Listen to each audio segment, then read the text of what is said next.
Receber uma notícia de um diagnóstico que a gente nunca ouviu falar é muito complicado, é muito difícil. Quando a gente se depara com essas doenças raras, a gente tem a impressão que está sozinho e abandonado. Não, vocês não estão sozinhos. Na minha visão, na realidade de hoje, inevitavelmente, em algum momento, vão acionar a justiça. Quando eu crescer, quero ser médica. Eu quero cuidar das pessoas, para não ficarem doentes.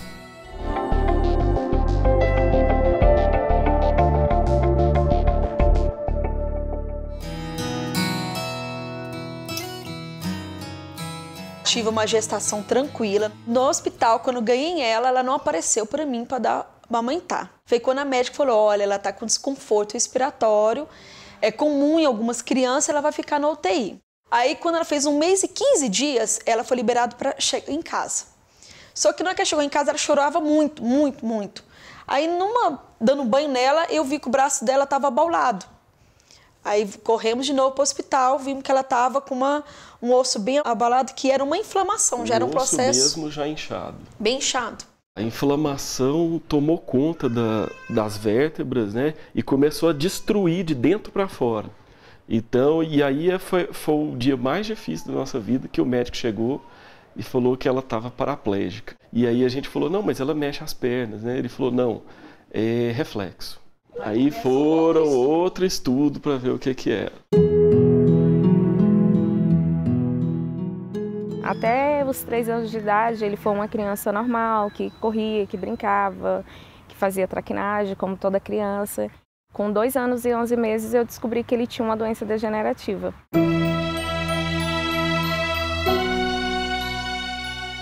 Com 8 meses de idade, meus pais começaram a perceber que eu estava perdendo muitos movimentos de um bebê, né? Eu não ficava mais em pé, sozinha. Eu não conseguia engatear com a mesma agilidade de uma criança de 8 meses de idade.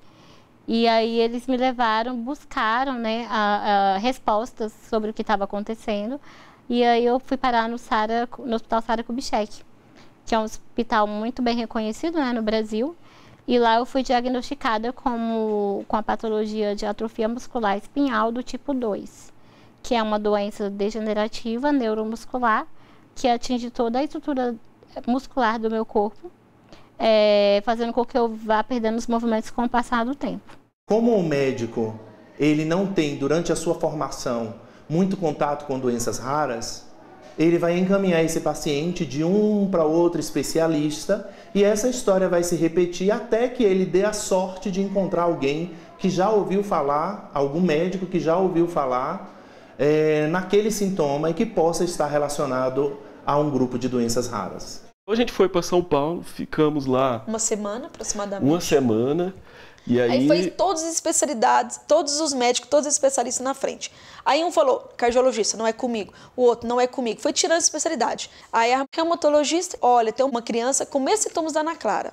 E tem um pesquisador no Catar pesquisando uma doença parecida com a da sua filha. Que é muito parecida com isso aí que está acontecendo com ela. E tem uma criança aqui de São Paulo que está com o mesmo problema. E a gente mandou o sangue dela para lá para fazer essa análise. Vocês se importariam de mandar também o sangue para lá para eles fazerem essa análise genética, né? E ele fez a leitura específica num próprio eixo, que também dessa doença dele, e descobriu a falha da Ana Clara. Então a doença dela é chamada DIRA, que é deficiência no receptor antagônico da interleucina 1.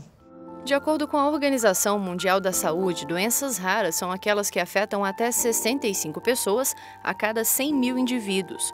O número exato ainda é desconhecido, mas atualmente são descritas de 7 a 8 mil doenças.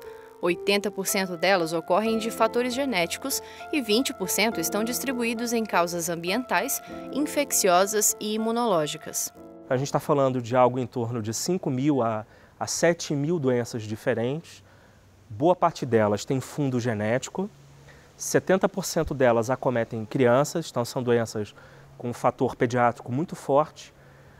A grande maioria delas é degenerativa, quer dizer, a criança vai perdendo as suas capacidades vitais, motoras, neurológicas com o avançar da idade. Então são doenças muito graves, são doenças crônicas e que têm um fator de sofrimento humano muito forte. Ele começou a ficar mais irritado, ele ficou muito nervoso, ele não comia direito, ele começou a falar mais embolado, e aí ele foi perdendo os movimentos, até que por fim, depois de um mês, eu trouxe ele novamente e ele ficou 2 meses internado, e aí realmente foi quando fechou o diagnóstico dele, de adrenoleucodistrofia. O início dessa transição de ter uma criança que corre tudo para uma criança que vai ficar especial não é fácil. O paciente não é a pessoa em si, passa a ser a família. E aquele paciente e a família, num primeiro momento, ele se desagrega. Então é necessário que haja uma equipe muito preparada que dê atenção a essa família e a esse paciente, a fim de que eles possam se recompor daquela notícia que é irreversível, que muitas vezes não tem cura e que muitas vezes ele vai peregrinar à procura de um cuidado melhor. Em sua maioria, os casos que chegam ao Superior Tribunal de Justiça relacionados a doenças raras têm como demanda o fornecimento de medicamentos, nem sempre encontrados no Brasil. É o caso de uma moradora de Rondônia, que precisa de um remédio para tratar a hemoglobinúria paroxística noturna, HPN, doença que compromete órgãos e funções vitais. Em 2016, a ministra Laurita Vaz trancou o recurso da União até a apreciação do tema pelo Supremo Tribunal Federal. Os ministros vão discutir a obrigatoriedade do Estado em fornecer medicamento não registrado pela Anvisa.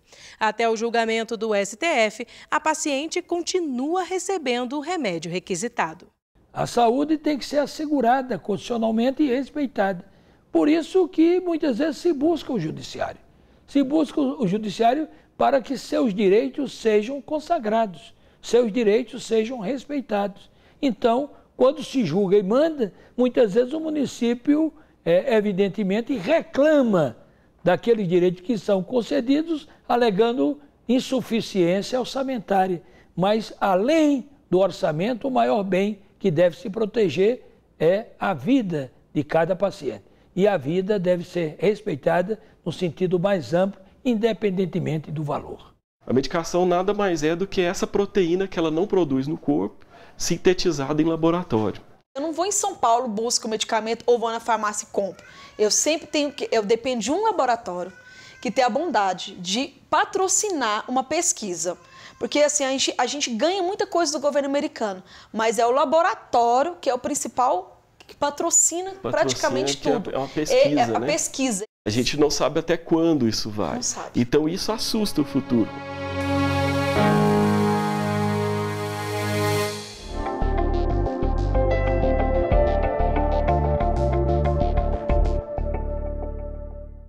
O mundo moderno gira em torno da velocidade da informação que precisa ser segura e confiável.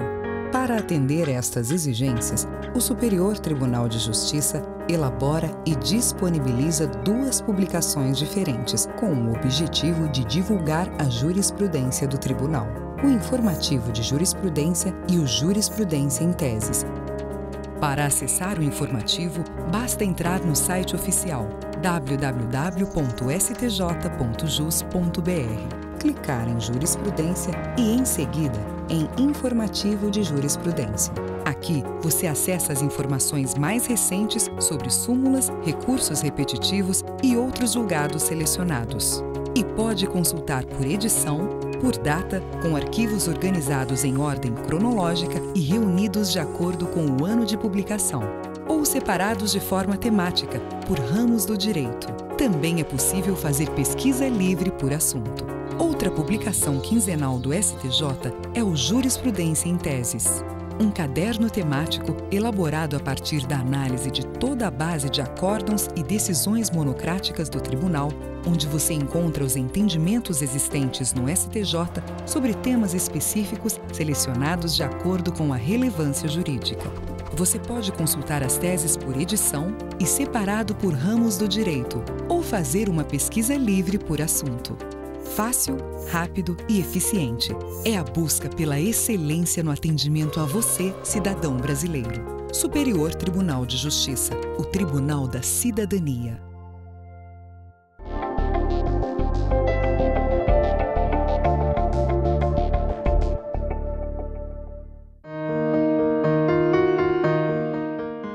Quando você traz o medicamento no voo, é menos burocracia. Quando vem via correio, aí sim é muito burocrático. Tem que fazer vários formulários, aí manda para a empresa transportadora, a empresa transportadora manda para a Anvisa, aí às vezes para na Receita, às vezes para na Anvisa, e nunca é menos de uma semana.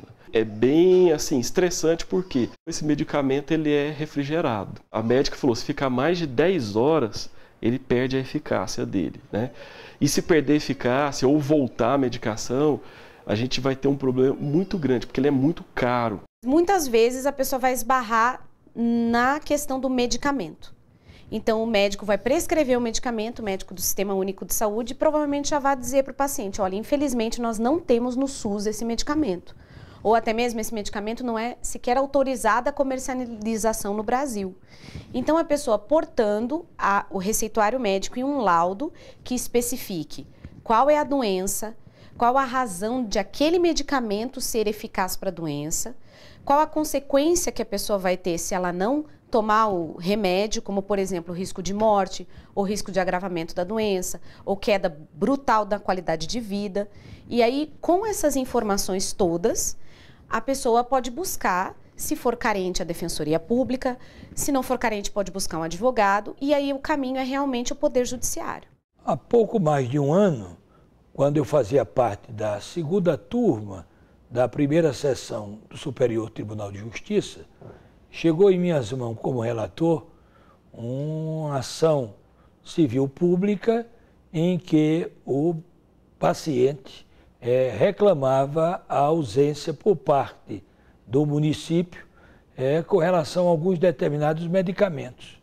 Tratava-se de um câncer denominado como de doença rara. E, evidentemente, que nós decidimos por unanimidade no sentido que fazia jus ao paciente esse remédio, no sentido que estava em jogo o direito à vida. E a saúde é um direito de todos e um dever do Estado. Evidentemente que temos que também analisar para que não haja excesso e possa ocorrer abuso contra a União, o Estado ou o município. Mas, em regra, a saúde é um direito de todos. O Brasil precisa entender que há um contingente enorme de pessoas que vivem com doenças raras que precisam ser resgatadas desse estado de abandono sistemático em que elas vivem. Tem custos? Tem, mas se esses custos forem tratados de uma forma transparente, com equidade, com justiça, com parcimônia, não vai faltar para ninguém. Em relação às doenças raras, nós não temos ainda leis dispondo sobre pontos muito importantes para conseguir atender as pessoas com essa condição. Nós temos somente uma portaria do Ministério da Saúde que fala sobre uma política nacional para pessoas com doença rara e também estabelece diretrizes para a organização do SUS para atender a essas pessoas. Mas, na verdade, falta, principalmente em relação aos medicamentos, uma regulamentação. Os medicamentos para as doenças raras, geralmente, não estão padronizados pelo SUS, porque são doenças muito peculiares, únicas, e também, muitas vezes, não foram sequer autorizados pela Anvisa. Em 2016, chegou às mãos da ministra convocada Diva Malherbe o caso de uma criança com pouco mais de 1 ano de idade, portadora de tirosinemia com alteração hepática, doença rara causada por um erro congênito do metabolismo. Ela precisava de um leite especial e de um medicamento não registrado na Anvisa. No voto, a ministra negou o recurso da União, pois entendeu-se que, em razão das circunstâncias excepcionais que envolvem o tratamento de doença grave, a inexistência de qualquer outro tratamento pelo SUS e a inviabilidade da realização de transplante de fígado, era necessário o fornecimento do medicamento e do leite especial. Eu tive que entrar na justiça, não só para o pedido de cirurgia, mas assim, no início da doença dele, eu tive que entrar com pedido para poder conseguir fraldas, remédios, todos os insumos que ele precisa para poder tá usando em casa. Infelizmente, o governo muitas vezes não tem cumprido a contento a legislação em vigor e a gente tem que buscar por outros meios e o judiciário tem sido essencial nessa questão. Em relação à judicialização da saúde, hoje eu percebo que existem pelo menos 2 polos de ações que fazem parte desse fenômeno. Um deles são daquelas ações que não deveriam estar acontecendo, ações que não deveriam existir, porque elas poderiam ter sido resolvidas ou no momento de conciliação, ou ações que não têm mesmo um cabimento, porque a pessoa às vezes acaba se aproveitando pela questão da relação de saúde hoje, sem em sua maioria uma relação de consumo. Agora, existe um polo, que é desse polo que a gente está tratando aqui, que é o polo de pessoas que lutam por medicamentos, medicamentos que muitas vezes o Estado não está conseguindo prover, e em algumas doenças raras só o Estado pode prover o medicamento, ou seja, esses pacientes dependem de importação de medicamentos. Não importa o quanto de dinheiro, o quão bem de vida seja a família daquela pessoa, a pessoa depende do Estado. Talvez a maior vitória, vitória social que tivemos na Constituição de 88 tenha sido a Constituição do Sistema Único de Saúde. O SUS ele pode ter muitos problemas de gestão, mas ele é um ganho social muito grande porque ele atende universalmente, quer dizer, ele atende a todos. Enquanto política pública, eu acho que precisamos, para a área de doenças raras, reforçar o papel do SUS no cuidado, no atendimento dessas pessoas. Então, eu acho que as conscientizações, os trabalhos que a gente tem que fazer, são no sentido de precisamos fortalecer nosso sistema de saúde para que ele continue a garantir de forma gratuita, de uma forma justa e digna, atendimento para a população. 0800 006 7868. Esse é o número da Linha Rara, canal de informação sobre doenças com dificuldade de diagnóstico. O serviço é de graça e funciona das 9 da manhã às 5 da tarde. É disponível no site do Ministério da Saúde a informação de qual município tem os centros de atenção à pessoa com doença grave. Também é possível verificar quais exames já estão autorizados no SUS, quais protocolos clínicos nós já temos autorizados para adquirir alguns medicamentos, mas a informação ela é de difícil acesso, é difícil para encontrar. Então, acho que já é um dos pontos. A informação ela precisa ser mais difundida, a gente tem de ter mais meios de acesso para que as pessoas portadoras de doença grave saibam do que elas já dispõem hoje, né? E falta ainda muito, como disse, em relação à atualização da medicina e a autorização e a inclusão de medicamentos e tratamentos nos protocolos do SUS. A gente precisa de uma velocidade maior, precisaríamos de um tratamento preferencial mesmo em relação a essas doenças que são crônicas, geralmente não tem cura e demandam um tratamento que é difícil até de diagnosticar, de prescrever. Então, a gente tem uma necessidade de maior celeridade.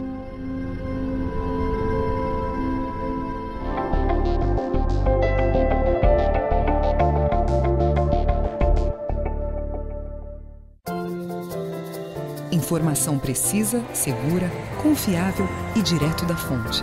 Na página da Jurisprudência do Superior Tribunal de Justiça, você encontra tudo isso e muito mais. Para acessar, basta entrar no site oficial www.stj.jus.br e clicar em Jurisprudência. No link Legislação Aplicada, você encontra o entendimento do STJ sobre a aplicação de determinado dispositivo legal. Isso mesmo, aqui estão os dispositivos legais estudados e anotados com a jurisprudência mais recente do Tribunal. Já no índice remissivo dos recursos repetitivos estão todos os acórdãos dos recursos submetidos ao rito dos repetitivos que já tenham sido publicados. Organizados por ramos do direito, você também pode consultar em pesquisa livre. A página da Jurisprudência ainda oferece as súmulas anotadas do STJ com trechos transcritos de julgados do Tribunal. Você pode pesquisar por temas, pela ordem crescente ou decrescente dos números das súmulas ou por pesquisa livre. Fácil, rápido e eficiente. É a busca pela excelência no atendimento a você, cidadão brasileiro. Superior Tribunal de Justiça.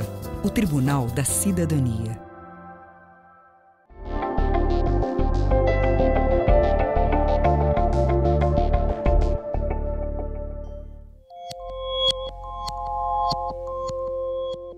Calcanhar de Aquiles, do mundo inteiro no que tange a doenças raras é a falta de acesso à informação. Não é a falta de informação. Informação existe, mas ela é uma informação científica, uma formação acadêmica, ela está restrita a alguns círculos de especialistas.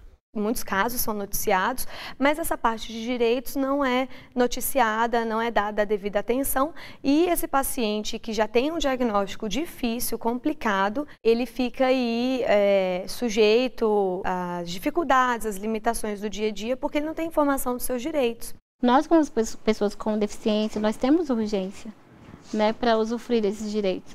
Eu não consigo pegar um ônibus sozinha, da forma que, né, devido à minha limitação. Eu não consigo ter um táxi, eu não consigo utilizar sozinho porque não existe táxi adaptado. Então, eu tenho um carro para me garantir essa locomoção. E eu acho que o governo, como intermediador, né, de várias questões das pessoas em si, ele deveria, sim, agilizar esses procedimentos, facilitar, tirar um pouco da burocracia e nos garantir de forma mais efetiva esses direitos. A burocracia, enquanto segurança para nós, Estado, ela é importante, porque ela evita que pessoas usem de má fé. Veja que com toda essa burocracia existente hoje na administração pública, nós já estamos vivendo toda essa realidade. Imagina se ela não existisse, nós teríamos uma situação mais grave. Por meio de várias normas, entre elas a Lei 8.989 de 1995, a Instrução Normativa 988 de 2009 da Receita Federal e o Decreto 3.000 de 1999, as pessoas portadoras de algumas doenças graves podem sacar o FGTS, PIS, PASEP, têm isenção do imposto de renda, IPVA, ICMS, IPI e IOF na compra de um carro adaptado, quitação da casa própria, acesso à previdência privada, auxílio-doença, aposentadoria por invalidez e tratamento fora de domicílio quando necessário. Outras demandas são mais específicas, precisam de uma pesquisa maior na legislação e, em regra, requerimentos ou pedidos na esfera administrativa e, às vezes, algumas ações com demandas judiciais. O Poder Judiciário não quer desestabilizar o Poder Executivo. O que o Poder Judiciário quer é que o direito de cada cidadão, o princípio da cidadania, o princípio constitucional, seja respeitado. Evidentemente que temos que analisar caso a caso, submeter antes a um sistema de análise com relação à doença do paciente. Então, são mecanismos que tem que fazer uma análise percussiente, evidentemente se usando do bom senso, da sensibilidade, do princípio maior daquele que julga, que é o espírito também do interesse maior que o interesse coletivo, né? Não se adianta, muitas vezes, você deixar o município sem recursos, porque outros membros da coletividade vão precisar da utilização desse recurso. Por isso que decisão ou sentença se chama sentimento do juiz. E o juiz tem que ter prudência, tem que ter humildade, tem que ter sabedoria ao decidir as matérias que chegam ao seu conhecimento. Em 2015, o ministro Sérgio Kukina foi relator de um processo onde um menor de idade pedia que a União fornecesse um medicamento para tratar a síndrome de Dravet. A doença rara causa principalmente repetidas convulsões e o tratamento é feito com um remédio reconhecido nos Estados Unidos e na Europa. O STJ teve o mesmo entendimento do Ministério Público Federal e anulou a sentença em primeiro grau, que havia negado o medicamento.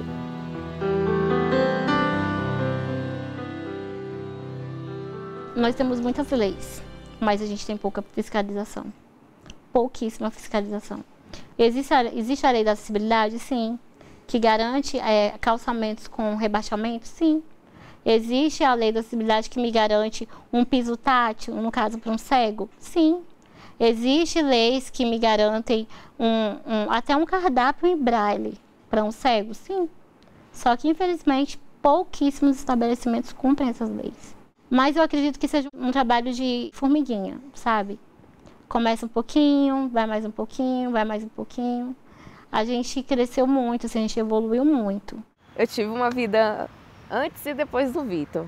Antes porque ele corria, ele andava para todos os lados. E depois por conta da doença. Porque não é fácil e é complicado porque é um aprendizado que a gente tem todos os dias.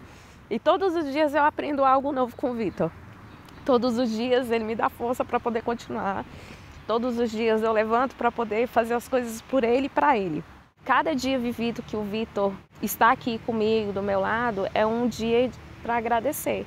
Parece um livro. Apesar de todas as coisas que a gente passou, ela assim, sempre tá boa astral, ela sempre tá bem, nem parece que precisa de medicamento diário, né? Né, Ana Clara? A gente fala assim, nossa, eu passei isso tudo. A gente pensa, né? Fala como Deus foi bom pra gente.